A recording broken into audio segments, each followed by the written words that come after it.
it's always close between Arsenal and Tottenham, but you have to say Tottenham are in a position right now, especially if they can keep Son, and there's rumblings about Son, Kane, Son, what they did in the window last time with Conte getting those players from Juventus, now Basuma. Well, do you know what this is? This is everything that people said about Tottenham not doing. Yeah. So I think what we said was, well, if they get Conte, that's great, but they won't back him in the transfer market. They won't act early. All of a sudden, heavily linked with Spence. Yeah. You know that Jed Spence, who looked brilliant for Forest when I watched them when they were playing in the Cup. Yeah. Massive performances from him.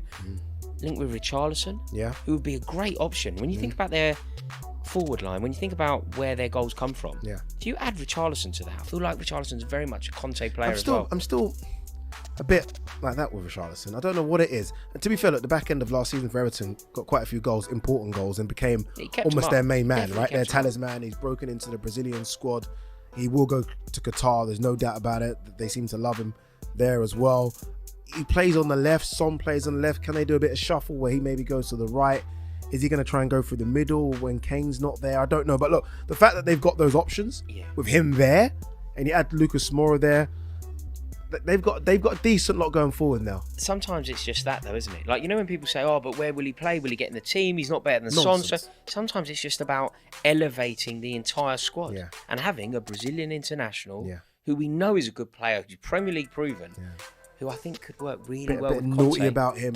He's a Conte player. Conte will love him. He'll run around the pitch. He'll do, the master of the dark arts. And you're right. It's not about having a problem with sort of fans. And we're football fans. You always think of the starting 11. Like when Grealish went to City, but we've already got Sterling. No. You play 65 games a season. If their season goes as they hope season goes, they want. You're going to need everyone. And I think Liverpool have shown that as well last season. You're going to need literally all man's on deck. And I think Tottenham could be interesting this season. The other thing that they're going to need, Tottenham are about to embark on a European campaign. Antonio Conte is a genius. You know how highly I rate him. I think he is borderline flawless as a manager. I think he's elite. But there are some question marks over him in European competition. Equally, there are some question marks about Harry Kane at Tottenham Hotspur. The whole squad. When it comes to Europe. So bringing in somebody like Richarlison, who plays for Brazil. Yeah, but again, you're bringing in Richarlison, and no disrespect to Everton's run, hasn't played in Europe. Yves Bissouma, no disrespect to what he's done with Graham Potter and Brighton, hasn't played in Europe. I mean, the smart one is Perisic. Fraser Foster. You know what I mean? So you're bringing in a lot of players that don't have European experience. So look, I think Bissouma is a fantastic signing for the Premier League, and I think he will do well in Europe. But you might need to start sort of adding to the pack of sort of European players as well that've got that experience. Well, that's why I said they should sign Bale. Just because, firstly, his relationship with Tottenham. Yeah. But also, can you think of anyone who is more equipped to make that Tottenham squad feel at home in Europe than serial Champions League winner Gareth Bale? Just good to have around. But all of these goings on, Perisic, Jed Spence, Bissouma, can Tottenham challenge next year? Challenge for what? Premier League? No. Not there. You know this. I mean, I remember when Chelsea were on this magnificent run, and this is before all the Lukaku stuff, before obviously the sell of the club. I think you drew a game. I can't remember who it was, and I was like, I think I tweeted. I said, "You're not ready for this. You've got to win every single game. You're not ready for this kind of. You've got to get over 100 points." Yeah. I think we've seen it right now. This Tottenham side cannot. This Tottenham side, as good as Conte is, and as good as some of the players they've got. No disrespect, they've got Hugo Lloris in goal. He's coming to the end. Like, you've got to lose 2 games. That's it. You've got to lose 2 games and maybe draw 3. That's all. That's all you can do. You still might not win it. And you still might not win it. Do you know what I mean? Man City have had Haaland, Liverpool have had Darwin Núñez.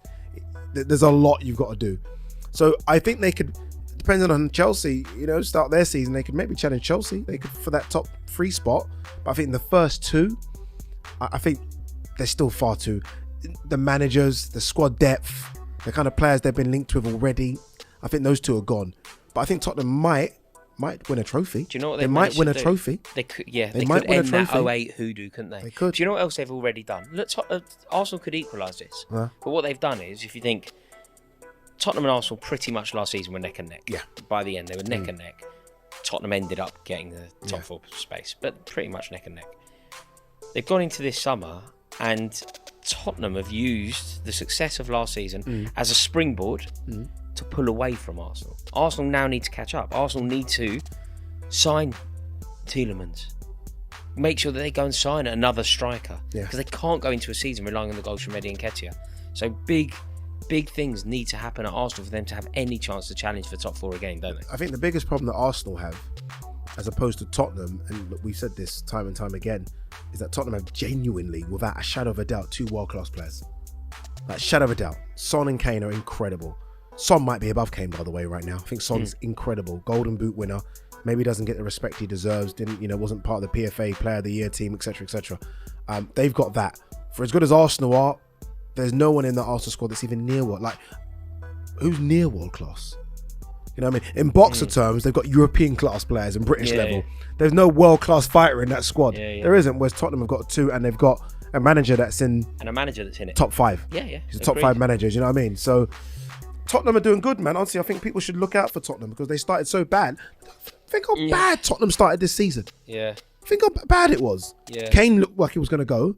Son didn't start like a house on fire. Yeah, they had a couple of wins early August, didn't they? And then it all went to pot. They beat Man City. Beat City. Nuno Santo beat City. He got sacked. So for all the nonsense that Tottenham went through, Son still finished as Golden Boot winner. Kane still got a bucket load of goals and they made Champions League. If they start the season well, there's a problem for a lot of the teams making top 4. What about